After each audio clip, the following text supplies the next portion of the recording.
One of the things that goes on with magic, especially the magic that I teach is highly tied to the lunar cycle, as is a lot of magic. And so for waxing moon magic, from the new moon to the full moon, we do magic to increase things or to draw things to us, to create things. And then on the 2-week cycle from the full moon to the new moon, the waning cycle, we do magic to eliminate things and to lessen things and to get rid of things or banish things. And one of the issues that comes up quite a bit is, how many spells can I do at once? And I understand. I mean, we've got all kinds of stuff we want to take care of.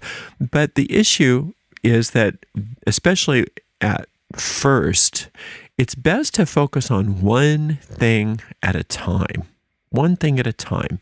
And even though it's perfectly legal for you to do maybe 2 or 3 things at once, it is not always effective to do 2 or 3 spells at once because of the focus factor. But there are ways to leverage your time. And one of my favorite ways to leverage your time magically is using a device I call the magic list. And I'm going to teach you how to do that right now. Now, many of you have already worked with this magic list, so this will be a review for you. But for those of you who aren't familiar with this technique, I think you're going to love it. What you need to do is get a piece of paper and draw a line down the center of the paper. And on one side of the paper, you're going to make a list of 3 things. You're going to make a list of 3 things that you want to attract or to create. 3 waxing moon type of spells or goals that you want. And it can be anything, but make sure that it's something that is tangible enough that you can actually check it off once you get it.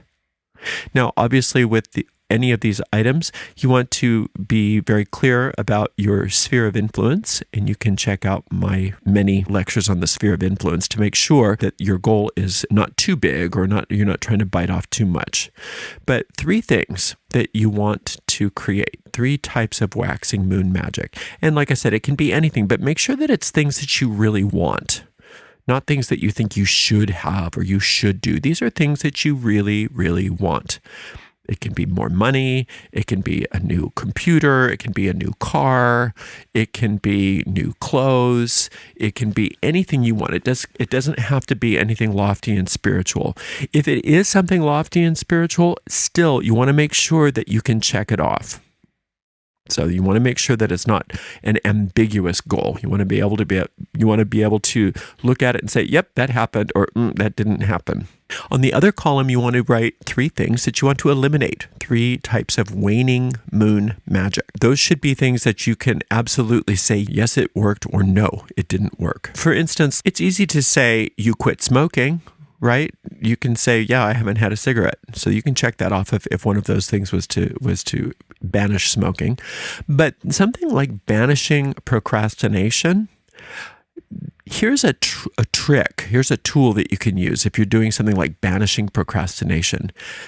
Instead of saying, I want to banish all procrastination, that's a hard one to check off the list because you don't know if you've banished all procrastination. There's still many years left in your life, possibly. So you don't know if you've banished all procrastination. But you can say, banish all procrastination for 3 days, banish all procrastination for a week, banish all procrastination for a month, right? So you can put it in a context that is very clear whether it manifested or it didn't manifest, whether it was actually banished or whether it wasn't banished. So 3 things that you want to create or attract or grow that are well defined so that you know whether or not they have actually manifest, and 3 things that you want to eliminate that are also very well defined so that you will be able to tell whether or not they were eliminated. So now you've got this magic list. You've got these 3 things for waxing moon magic and 3 things for waning moon magic. 6 items. 6 is a magic number of the sun. So the sun represents salvation. The sun represents, and when we say salvation, we mean the solving of problems. So when you're solving a problem as to how to get something you want, or solving a problem as to how to eliminate something you don't want. So this is salvation. The sun also represents success in all manner of success. The sun represents the miraculous, and the sun represents the divine design. So the sun is a wonderful planetary sphere to work with when you are trying to leverage your time. Now, the beauty of this magic list is this. You're only going to take one goal at a time, one thing off this list, and work some sort of magical operation, some sort of spell. So you've got 6 items on this list, 3 for the waxing moon, 3 for the waning moon. You go through it and you say, well, what's the one I want the most? Which is the one that gets me charged up the most, right? Let's say that maybe you wanted a new car. And you had an idea of the kind of car you want. And I'm not going to go into all the ins and outs of spell casting here, but you've defined it. You've said this or something even better. You've done all the things that we teach in regards to spell casting to make sure that you get what you want and you get it in the way that's the best way possible. So you're gonna work on that car. Maybe you wanted to do a 7-day spell during the waxing moon. You're working on that car. Now, what do we say once you're done with a spell? What do you want to do? You want to release it. You want to forget about it. You want to do all your righteous spell work, and then you want to let go of it. You want to completely let go of it, right? And what you're going to notice is if you also have that magic list in place when you have already started to do your spell work on this car, that you are actually treating all 6 goals by working on one goal. And I don't know why this works. I have an inkling it's because you've written it out on paper. I have an inkling it's because you're invoking that planetary sphere of the sun by using 6. I have an inkling it's because you are working both sides of the lunar cycle. But for some reason or another, what happens is even though you're only working on one spell at a time, you will often notice that the other things on that list get accomplished, manifest, or eliminated without you having to do anything, without you having to work on them directly. Very often that'll happen, especially the longer you work at it, the longer you work at this thing. Okay, now here's a few things to think about with the magic list. For one thing, go over it every so often, maybe every few days, just go over it and make sure that the things on that list really do jive with what you want. And so sometimes what you'll notice is in keeping that magic list that you say, I kind of don't really want that so much anymore. What I want is this instead. It's a great thing to know.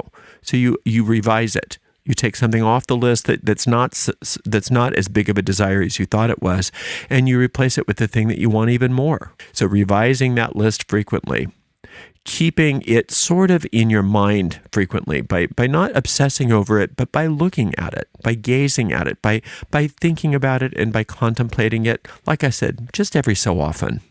But do keep it up to date. When things manifest or are eliminated that are on that list, make sure you check them off and that you replace those items with a new item so that you are perpetually having 6 things on your magic list, even though you're only working magic on one. You're only doing spell work on one. In a way you aren't. In a way you are doing spell work on all 6, but it's in a very roundabout way.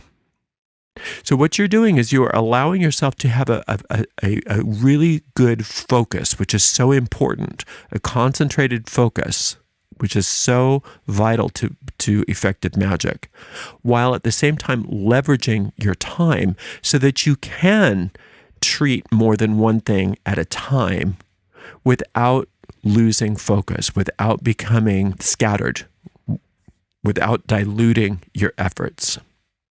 The longer you keep an active list going like that of 6 items, the more powerful you're going to notice that it is. at first it may seem like, well, it's not really moving by itself, but I can just go down the list, and then the next waning moon, I'll take the most important thing off the waning side. The next waxing moon, I'll take the most important thing off of the waxing side. And then it's just at first it just seems like a way to keep things in order so that you know which thing you're going to do next, which spell you're going to cast next. But after you've kept it for a little while, you'll notice that it really is much more than just that. I've had all 6 things happen in a month. Just all 6, just without me even thinking about it. I'll be working on one item and all 6 just happen, and then I have to come up with a whole new list.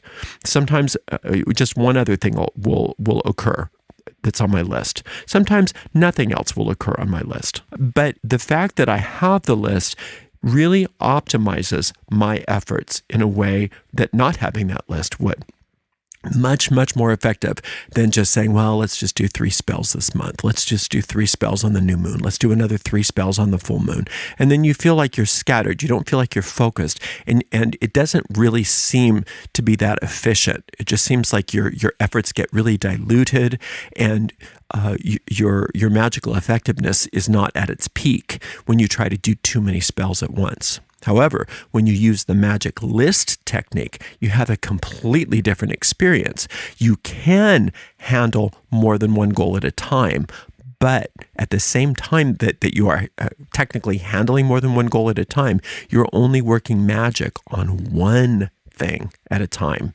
So it's a very highly optimized way of doing your spell work and organizing your spell work and making your spell work, like I said, leveraged so that you can have more bang for your buck, so to speak. So I hope you try this technique. It's a very powerful one, and one that deserves a lot of attention, in my opinion. And the more attention you can give it, the better, especially at first.